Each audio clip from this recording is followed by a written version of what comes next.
Why does a diving board bend without breaking? Why does a ruler sag when placed between two supports?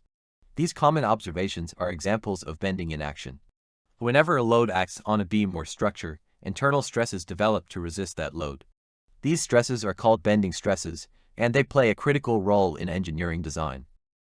Bending occurs when a force acts perpendicular to the length of a beam. As the load pushes downward, the beam deflects and develops internal resistance. This creates a bending moment inside the beam, which in turn produces bending stress. In simple terms, load causes bending, bending creates moment, and moment creates stress. When a beam bends, different layers experience different stresses. The top fibers are compressed, while the bottom fibers are stretched in tension. Between them lies the neutral axis, where the stress is zero. As we move farther from the neutral axis, the stress increases and reaches its maximum at the outer surfaces. Bending stress is the internal stress developed in a beam due to a bending moment.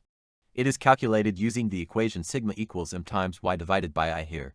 Is the bending moment, y is the distance from the neutral axis, and I is the moment of inertia. Larger bending moments generally produce higher bending stresses.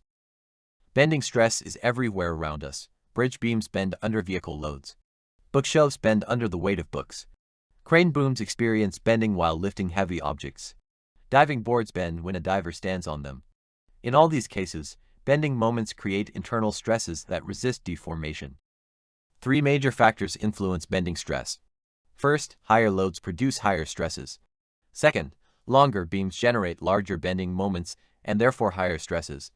Third, larger cross-sections reduce stress because they provide greater resistance to bending. This is why thick beams are usually stronger than thin ones. Whenever a beam bends under load, bending stress develops inside the material. The top fibers are in compression, the bottom fibers are in tension, and the neutral axis experiences zero stress. Understanding bending stress helps engineers design safer bridges, buildings, machines, and structures that can withstand real-world loads reliably. If you enjoyed this video, don't forget to like, subscribe, and join us for more engineering concepts made simple.